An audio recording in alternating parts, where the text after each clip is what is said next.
Every story has an ending. Does our quest to play the top 100 courses in 10 years have a good ending? I'm Nish. I'm Chris. I'm Jim. And we're here to guide you through this golfing journey. This is the Top 110 Golf Podcast, episode 13, the rankings. So today we're talking about something that almost everyone asks us about when they discuss the challenge, and that's how the courses are rated and ranked. And I know we've brought it up a few times, and we're like, what measure, like, how are they doing this? Sort of feels like it's a bit shrouded in mystery. It isn't, like, the information's all out there, but I suppose we're here to lift the veil. Ooh. Let's find out what's going on. Should we be doing that live on air? It's not maths. It's not maths. And we're also going to tell you about how we're going to rank and rate the courses ourselves, as well as something we're doing which is called the Dream 18. So we're going to rank individual holes on a golf course that we like, which is totally subjective. It's just how we feel on that day, and put it into a Dream 18 holes on a golf course. So if you look at the actual official ratings, there are two lists, aren't there?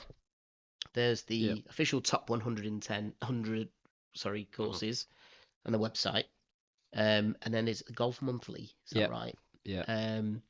So we've gone with the official top 100 courses, and obviously we explained a couple of episodes ago in the Q&A that we've taken a snapshot of when we started the challenge. That's our 100 courses, so we don't end up playing 120 and all the additional cost that comes with that and logistics. Unless, of course, as you mentioned rightly, a course next door opens up and it suddenly gets into that, then I think we should bump that in. I mean, how good would that be? I mean, if we're still alive at that point, going to watch the Ryder Cup in Bolton. I mean, it feels kind of wrong, but Well, when are they planning to go for it? Is it like 2045 or 2035? I mean, maybe? mate, we're going to be alive then, sure. What are you planning on doing? I mean, that's 20 years. You never know what's going to happen in 20 years, do you? I mean, I know we're old, but You would. I mean, I was 60. I was looking in your two direction rather than mine. So. But... I thought so.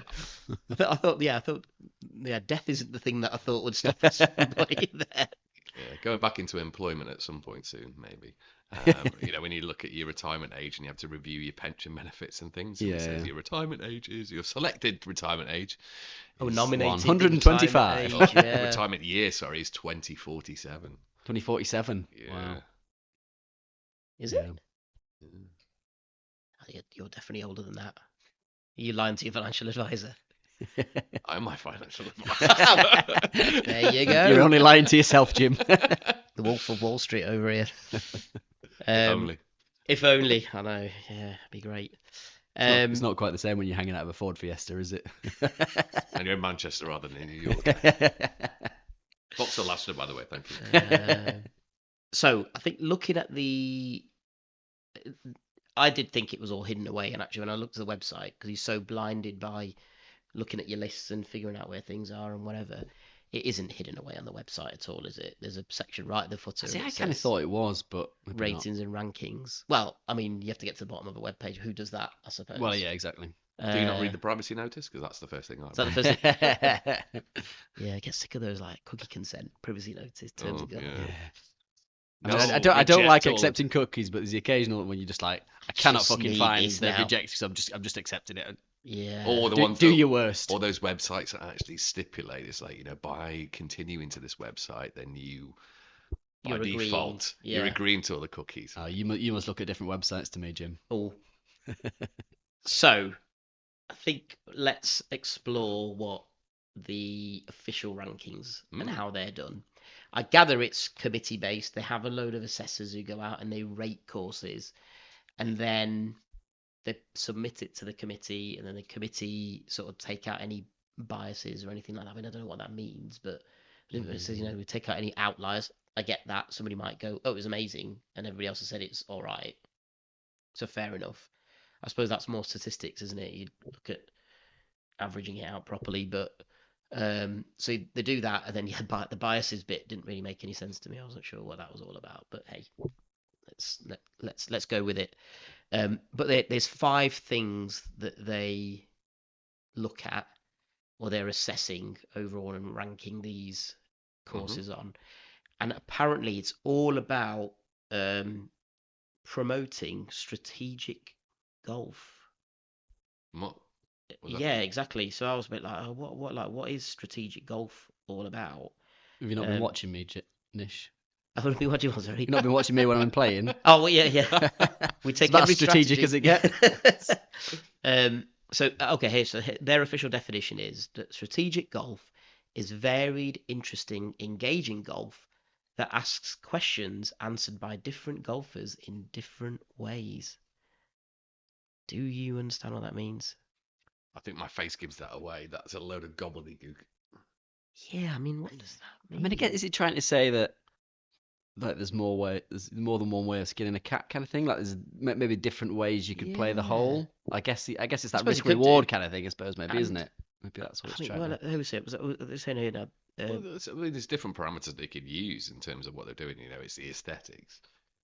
When you're at every single hole, what does the actual that hole look like? Yeah, what is it? Glad you said that. Oh dear. Oh God, there's so many outtakes from that. Yeah, okay. Well, moving swiftly on. The 5 criteria that they do use. I'm just trying to see if any of this applies to what you just said, Jim. So, number 1 is course architecture. So I mean, that is what does it look like? Strategic challenge, which we'll understand what that is in a bit. Variety.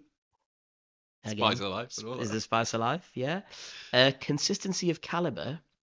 I don't know if that's to do. Well, I suppose we'll find out in a minute. But that's to do with the reputation of a course or something. I don't know. Well, I guess the consistency of caliber are all 18 holes good, right? Right. Yeah. Okay. So somewhere like Aberdeen that we're going to go and play is renowned for having one of the best front nines in golf. So I think that's said a lot of that course. Really, but then the back nine.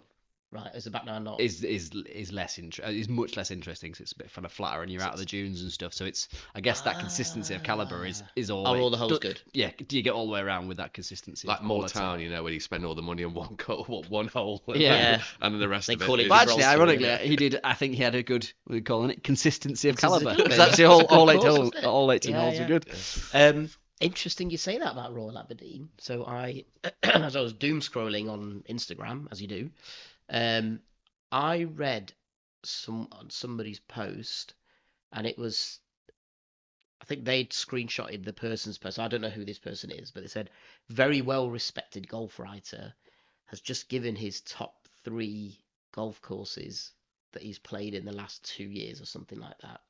So number 1 was Rosapina. Right. I can't remember which one it was, but one of the Rosapina. It'd be the one, whichever the one is supposed to be considered the better one. Not St. Patrick's, I think, basically. That's a new one, isn't it? Royal Aberdeen, number 2. Yeah. And guess what was number 3? Was it Reddish Vale? Oh, imagine if it was Reddish Vale. Maybe that's why the membership fees have gone up. Hey! It was Sillerton Solway. Was it? Yeah. Legend. Sillerton Solway. Actually, I think it was because I follow them now. So it must have been because they reposted it or whatever. Yeah.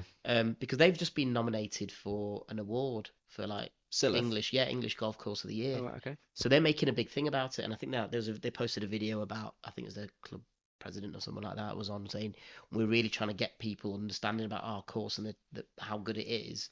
So it's not just seen as it's a stop off on the way to Scotland. It's like you'll make a way to come over here. I think they're planning on doing a few more things with the clubhouse and stuff to make it a bit more destination. But that was brilliant. And if obviously we're playing Royal Aberdeen next year, so we're playing 2 of those 3. Yeah. That quick. We're getting into the. It's good. Yeah, the nuts and bolts of it, aren't we? Yeah. Yeah. Meaty. Maybe he's from Cumbria as well. Who knows? Probably. And the Cumbrian brainwashing. Yeah, and then so consistency of caliber, and then the last one is golf course and land management. So let's dive into what each thing means. So those are your 5 things. Golf course architecture. So they said sound golf course architecture is not easily distilled into a few words, especially when applied to golf courses around the entire planet. I mean, it's sounding wishy-washy, isn't it? This. Yeah, I mean, it's like they've got me to write it. Total bullshit. Yeah. Yeah, basically. So it says golf courses are built to suit different objectives, budgets, landscapes, and climates. Yes, that's fine. So the first three fundamental principles of golf course architecture are routing, which is a major aspects of routing should be considered is walkability, Walkability. which Is that a word? well sounds impressive. For example, the distance between greens and tees. All right, okay, fair enough. It'd be great Right. if you just had like a golf course and you had like 6 miles in between holes, so you just had like a full Well, 6 mile they just walk brought between that the up. first They and the just said second. long walks and steep climbs can be indicators of unimaginative routing that should be avoided if possible. Oh, right, okay.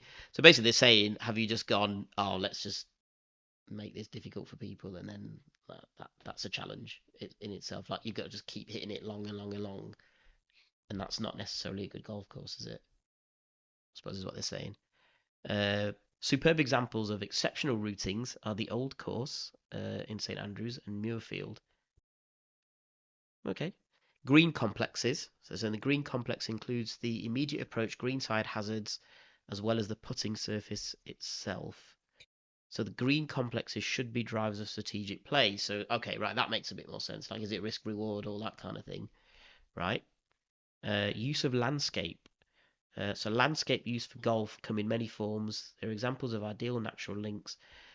Compelling golf can be found using minimalist routings. I mean, It's all about the routines. it's easy to find, but it's not really still clear, is it? But I suppose it's because it's difficult, isn't it? It's subjective ultimately. I mean, I guess a lot of this kind of lends itself to links courses. Really, that's what I'm thinking in my mind. Yeah, like, I think so. How do you work your way through all those sand dunes Correct. and kind of like how do you make the best out of that? Yeah, you know, yeah. those lumps and mounds and whatever else you've got going on. I think so. All right, let's move on. Right, course architecture, that's that done. Strategic challenge. So we were wondering what that was. So, okay, so this is pretty good. We do not reward courses that are simply difficult. That's fair enough. Penal golf where restrictive and attritional is not favoured. So just because a course is difficult is not going to get you right. Okay, that's good. And I think they said it is because it makes it nearly impossible for weaker or average players to actually play the golf course, which is fair enough. They should be playable but enjoyable for the weaker player. That's a new phrase on me, a weaker player. It actually says here that it rewards more width on a hole. Width is always a factor in having multiple routes and therefore options. Whereas if it's narrow, you've only got one place to go, haven't you? Straight down the middle. Straight down the middle. This is a killer, isn't it? This episode. I didn't realise there's so much innuendo bingo in this one. There's a lot of routing going on. Do they even know about this? Well, have they read it back and just gone, "Oh my God, what have we done? What have we done?" It's coming up on like filters, isn't it? When people navigate to this website, it's like, sorry, you can't see this website. It's working hours, NSFW, is it? Not suitable for work. Variety. So variety in play and presentation. Yeah. So rather than facing the monotony of the same hole or shot type. Okay. I see Reddish Vale do well there. I think variety because there's a lot of different types of very much so, yeah. different types of holes there. Consistency. So right, consistency of caliber. This is great. I'm just trying to make you laugh now. I don't see what I can say. Consistency refers to the quality and consistency of both the individual holes and the golf course as a whole. So that's exactly what you said. Is it a gentle opener and then a load of dull holes, or oh my goodness, they're doing it deliberately now. Conversely, do you hit the highest notes before running out of steam prematurely? I mean, they're having a laugh with this, surely. Is it because they know nobody's going to get down and read this? I don't know. This feels. It's contrived. Someone's taking a piss with this. Someone's taking their piss. Or maybe I should have read this before it came off. Yeah, exactly. Actually, maybe I did. I just left it to see your natural reaction. Yeah. Oh, here we go. Look, here we go. A consistent course doesn't need to be 18 holes of crescendo. They can be ebb and flow, sometimes referred to as compression and release. This is dodgy, isn't it? Hot stuff, isn't it? It's like, Aaron, go, you need to leave. You can't. Okay, right. I think that's consistency. Golf course and land. They can't make golf course and land management sound vaguely erotic in any way. I Surely. mean, I feel like I've got less of an idea about how these courses are I'm the ranked same. after listening to Like, this. this good. Like, what is this all about now? Yeah. So conditioning. They keep saying what it doesn't refer to, but rather it doesn't really tell you what it is. So, what is it now? Is the rough well maintained, or has it been left unchecked? Long rough is not always negative, so long as it Depends which allows. decade you're talking Oh about. my goodness. They've done it with this as well. So long as it allows one to find and advance the ball without too much bother. This is not right, is it? This is not right. Oh, are the gorse and trees managed to avoid them encroaching upon play? Encroaching. Encroach. Tiger, hidden dragon. Okay, right. I think we might be getting to now the nitty gritty. So forget all those 5 things. It now says that the aspects that are purposefully excluded. So that's good. A top 100 golf course, it's the golf course we rank rather than the experience. That's important. So that's fine. A golf club's perceived exclusivity, clubhouse amenities, or level of service should not be considered as part of the golf course's position in the ranking. So I think you need to take this on board, Chris, when you're judging and ranking your own. But that it's not about Club the sandwiches, Not about the club sandwich. Yeah. I mean, I'm pretty sure we'll get to the club sandwich section somewhere. I think there is. I think in the FAQ. Scroll down a bit. Do you rate the club sandwich? Yes, they do. It says some inflate the position of a mediocre golf course in a beautiful setting, but we resist the temptation. Conversely, we must also not be biased against great golf in a less than inspired location. Carnoustie may be a good example of this. Is it in like a really rough area or something? Carnoustie. I don't know. No Have been? Somebody else said this about Carnoustie as well. Was it Alex? I think when we interviewed him, and he said something about there was, like Carnoustie is a great golf course. It's just it has a bit of a bad rep or something. I think he said something like that. This is a new thing for me. But it's good to know then that it's golf. Yeah. So pure young golf. Which brings me onto then our rankings. Yep. That's what we've done, haven't we? Basically the We've done opposite. it. Well, We're doing club sandwiches we and the discussed experience everything. of the Yeah. day. I think it's interesting that, isn't it? Because I think we sort of do see that stuff. Like I think that's important. Like, what's the experience like? We're not. Interestingly enough, actually, when we had the chat about where we do place the course, we only played 3, so we've ranked them as top 3. Yeah. So what we're going to do is we're going to maintain a top 3. That's the main featured ones. We'll have the list expanded out to 10. Yeah. And then we'll see if anything that new that we play jumps into that list at all. We did do it on the golf, didn't we? Probably without really realising it. Yeah, I mean, obviously you're there to play the course, aren't Correct. you? So you are definitely in your mind's eye, you're thinking, I'm here to rate this course, right? Well, Yeah. not to rate it, I'm here to enjoy it, but you're here to... Yeah. You're judging the You're course. judging the course rather than what goes with it. However, I'd say, most average golfers, they're going to go and play one of these top 100 courses. Yeah, They're going to it's like a pay bucket 400 listing. quid. They are there for an experience. They're not there to, pick the bones out of that course. They're there to have a fucking brilliant day. They're going to pay 400 quid. They want a brilliant experience that they're not going to forget. They're going to remember for the next 20 years of their life. Yeah. It'd be interesting to see whether the experience that we have will impact those rankings, versus the pure kind of golf course rankings that they've got, on us going in there expecting an experience, whether or not that will have a big impact on the, our rankings versus theirs. Because I think we will take that into account more, because these guys probably haven't paid to go there, right? They're going on a jolly, and they're going to go absolutely. and walk around the course for 5 hours, and they're not going to be there having that experience. So that's true. they can kind of do that, in silo, and just think, right, we're here to look at this course, but we're not going to do that because we're going to be. I suppose your experience is going to be different because they may have been to those courses on numerous occasions over the years, whereas for a lot of these are your very first times experiencing that and visiting those particular establishments. So. I suppose they're probably a bit numb to it as well, aren't they? They've played some of the greatest courses in the world. Yeah. And it's like, actually, we're judging the golf now here. Yeah. We've played it before. Yeah. Whereas at the minute, I think we're still quite wide-eyed and starry about it all. Totally. I don't want to lose that. I really don't want to lose that. I want to be excited for all 100. I don't want to Correct. get to the point where I'm like, I didn't like the bunker placement on hole 16 today. Oh, gosh. Incredibly penal Yeah. placement of a bunker. No. Who would do that? Mackenzie chap. The consistency of caliber today has been below par. Yeah. I think it's interesting that like we have to cover that. I think a little bit. I think so. Yeah. I think it's important. I think that's important for if someone's listening It's to an this thinking, experience. I might go and pick one of those Yeah. from listening to us guys talking about it. Yeah. I think that experience is pretty. Well, like important. we said about, but example, and this is great because at the moment we only have the 3 to compare. Yeah. Right. So everything's fresh in the memory. Mm. But like Moortown, openly, we were like, it's 125 quid. You don't really get much for it, whatever. But actually, we rocked up. Yeah. And your range balls are included, and it's like, okay, well, that only might cost me a few quid. Yeah. I thought that felt amazing. So when I walked up Moortown, I was like, that was the best round I've ever played. That was better than Silith. Yeah. But I think a lot of that was probably to do with the whole experience. Because I think when I stood back and after a couple of weeks actually reflected on it, I was like, actually, it's not better than Silith. Like, Silith is definitely a better golf course, but I think you get wrapped up in that experience, right? Don't you? And we just had from start to finish that experience was. I'm gonna have a look brilliant. at this as well. So while you're chatting, So they must have some comments about each of those courses, then, would you? I think they give a full. But I don't think they've they'll give you it in those terms. I don't think it's easy to kind of unpick how they've ranked it on those 5 criteria. Oh, okay. No, fair enough. So we ranked our top 3 as we've done so far. We've done Silith number 1. Yeah. Which was ranked 46. That's the highest rank that we've played so far. And it's everybody. It's a really unheralded course. Like more people need to know about it. Yeah.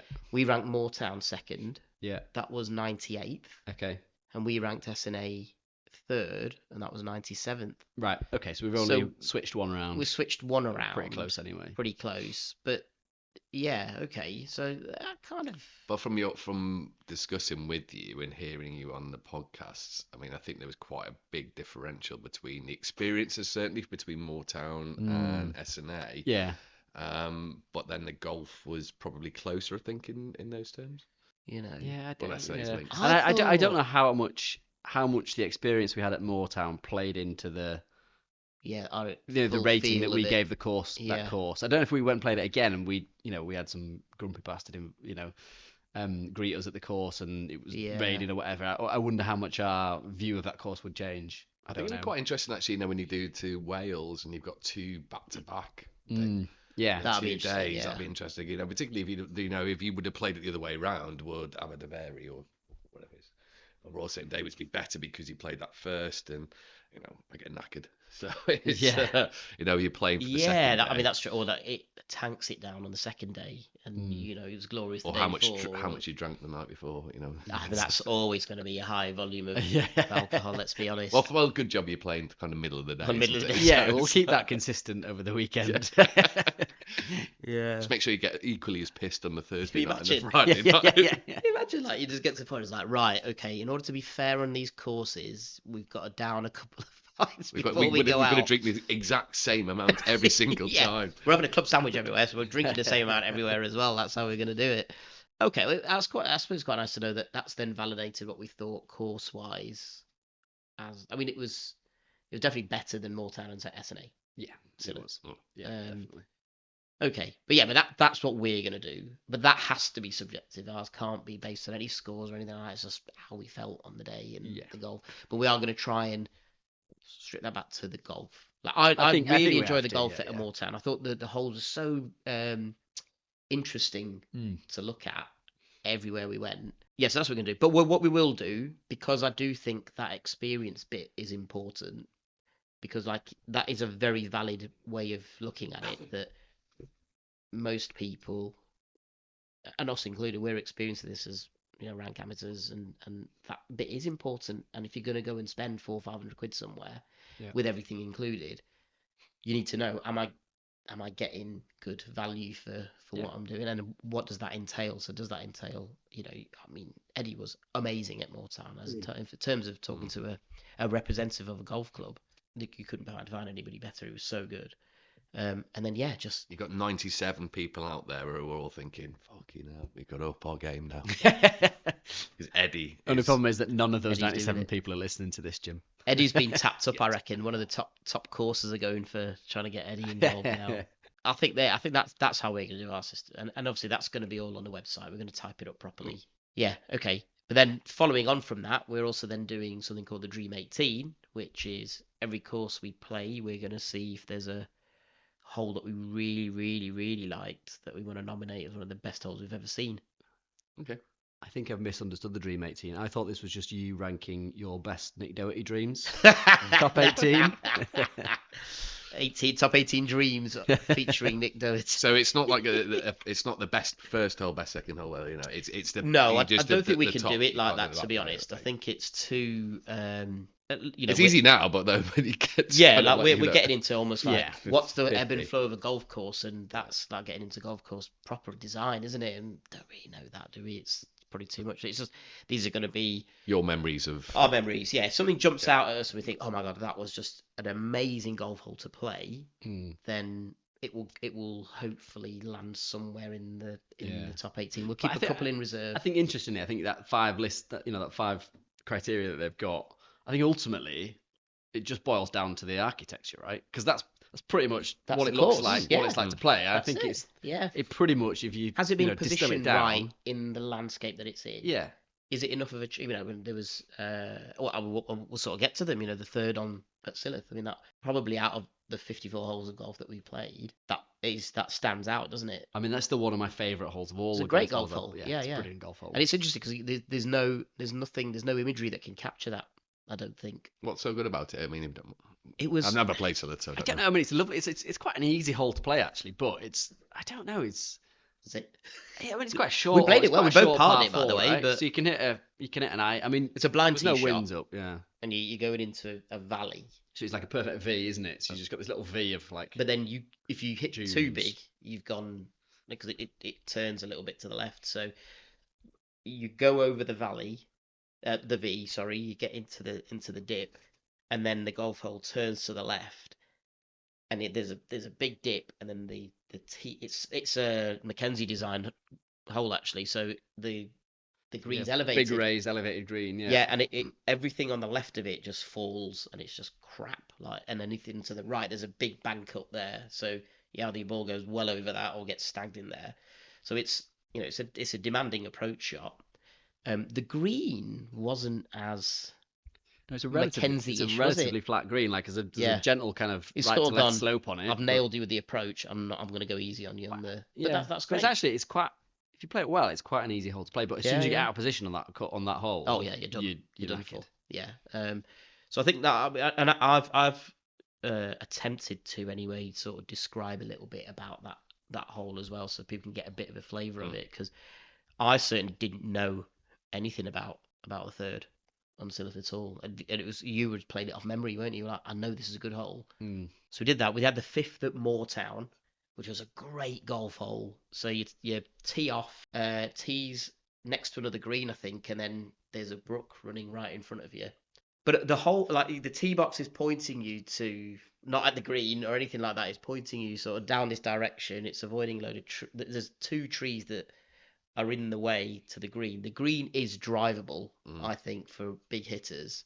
And it's like pick your tree that you're going to go for, really, I think. Yeah, you get your driver out, aim just left of the big tree, or you can hit a 7-iron and go to the right of it. You go to the right of it, and then that's strategic. Or you could do what I did and just hit a 5-wood into the shit. Into the brook. Yeah, that's it. I picked, there were 2 trees. There's one that's the tree that if you hit that and you get clear that tree, that's heading towards the green. Or there's the one that's just to the right of it. I picked that one, and it's a very rare occurrence, this, Jim. I said that's the tree that I'm going over, and that's exactly where the ball went. I was like, oh man. So even when I've hit this absolute peach of a drive, it's just stupid, really. Why don't you just go, yeah, great, well, good shot. I was like, why didn't I pick the tree? Because I absolutely spanked it, and it went dead straight over that tree. Yeah. And it was just a fantastic hole of golf. It's a great hole, yeah. Really enjoyed it. And again, not too difficult, lovely approach shot. It's amazing what you remember actually. I mean, I couldn't say I could create a top 18, someone who played about 5 courses in my life, but you do remember some of the good. Yeah, you always got that 1 or 2 holes that you just take away with you, don't you? Yeah. Well, usually it's associated with playing it well, but the next one, which is the 4th, I didn't play well at all. No, you really didn't, did you? Really didn't. I actually don't think you could have played it much worse than you played it. Yeah, it was awful, wasn't it? But I totally agree that it was a great golf hole because it's a sort of semi-blind tee shot. You have to. Well, I mean, it is pick a blind spot. because it doesn't look that blind, but actually you don't fully appreciate what's kind of below you and Yeah, kind this of down to the dip right. that So you've got this comes big out. kind of fairway that runs off down to the right. Yeah. So actually, it looks like a really daunting tee shot, but Yeah. actually in reality, it's not. There's a massive wide fairway, and you Yeah, basically yeah. hit it anywhere towards the left, and it'll just run down to the right. And you you'll be in a could decent easily take position. an iron off that tee and let it run Yeah. down. I mean, I think that's You sensible know. players hit the iron first. Yeah, of course it is. Yeah. Yeah. What did I do to the driver? So that was again. That was another. And then again, I think it's the green is raised up again, isn't it? Not really. No, it's not raised up, but it's just it's cut away down the right hand side. So there's this huge kind of like basin kind of down the right hand side. It's a very narrow green. Yeah. Kind of narrow, thin green that runs up to the side. But then there's just if you hit anything right, and basically it's you've had it. Double bogey. So you've got to be really accurate. So like it's not happy with it's the not a double long bogey. shot in, but if you're hitting a wedge in, but if you miss it by 10 yards to the right, that's it. It's hole over. That was a good hole. And then for the last one we picked the third at Southport and Ainsdale. Okay. SNA, yeah. That's for a couple of reasons. It was the tee shot is quite high up, and you can on the left hand side you see the famed train line. Oh yeah. But you can see all of Hillside, the whole course. To your left, you can see. A little better. No comment. Yeah, you see the whole of that, but then you could also see a really good chunk of SNA at that point as well. It's all sort of laid out in front of you, so it was a great tee box. Yeah, I love an elevated Elevated tee tee is always good, isn't it? Yeah. It was a bit of a daunting drive because where the bunkers, that was definitely like a bunker left, 20 yards on bunker right, 20 yards on bunker left. So you're thinking, I've got to hit this narrow. Not a big hit, but you've got to hit it narrow. Little 5-wood. And then lovely approach shot because it's the green has like a fringe of trees all behind it. So as you approach, I mean, I love that anyway, when you hit your approach shot or any shot and you can see the ball contrasting against the trees. Yeah, go on, sorry. I was gonna say, it's quite an unusual view for a links course because you don't normally get that kind of No, you don't. tree, sort of trees around the back of the greens. It's almost a bit of a weird mix between, which I think Southport SNA was really, wasn't it? Yeah. It is a links course, but in some aspects it feels like a parkland in a lot of it. So there's trees behind the green, but it feels very much like a parkland. So I guess it's kind of unusual just for that reason, isn't it? There's a lot of it sheltered, weren't they? Yeah. But again, it was a magnificent hole of golf. And I think we both parred that as well. Both played well there. Yeah, so we both played it really well. So that obviously helps, doesn't it? What's quite interesting from my perspective is that from our discussions before you did the two courses. I mean, I don't think we touched on it at Sillith particularly, but certainly for Moortown and SNA we did. What were the signature holes? And it was Gibraltar at Moortown, and it was the 16th at SNA, and neither of you have chosen those to be. No, we haven't. No, it's an interesting point. I wonder with the Moortown. We said it, didn't we? I wonder with Moortown if all the budget got spent on this one hole kind of thing. I think that I feel they've been railroaded into. That's our signature hole. That's the best hole. All this kind of stuff. I think they've got better golf holes there. I really do. Well, that's judged by your selection, actually. Because I was just having a look. I was trying to think what it was. But yeah, the 13th at Sillith is considered its signature hole, which is a great hole. I don't but remember it's it. not What's the par 5. It's the par 5 that's in like two weird sections. Oh, I hated that hole. You hated that hole. I hated it for two reasons. I felt that was overly penal. That felt too hard. Yeah, it's a hard hole. That was like, if you play there and you know what to sort of do with it, that's fine. Yeah. If you just rock up, you haven't got like a yardage book or anything the scorecard, like you're thinking, oh, right, yeah, like where there, was but, it's the not whole a big map, I knew because I was with Chris and he knew. He was like, yeah, so that's where we're going, but yeah. And then you sort of get through. You have to hit through this little valley bit, and you can't. It's high up, but it's a V. But then you go through it, and you're like, what's on the other side? I just have no idea. And you're expecting, because if it ends up in some gorse or heather, you've lost the ball. I think it's one of those. Once you played it a couple of times, it's actually not that difficult. It's not. If you play it as a par 5 and play it as a 3-shotter, it's not that difficult. You can hit a driver, a 7-iron, and a wedge into it, and it's actually. The third shot isn't that difficult. It's the first two shots that are difficult. Yeah, I think what we're trying to say basically is that that you need to play all these courses twice because the first time is just trial and error, and the second time top 220. Yeah. Right. Well, that's our Dream 18, and that's the official ratings, which we've obviously, or ranking system, which we've obviously found out is just innuendo central. Mm-hmm. Our ranking system isn't. It's just what innuendo is innuendo central. Yeah, we just see what we see, and we just like, yeah, let's whack it in there. But we're going to put more commentary about the actual course and stuff like that on the site. So, and obviously we talk about it on the podcast. So I think it's a really good reference actually for the people who are interested in going to play any of these courses. Next time on the Top 110 Golf Podcast, it's our Christmas special.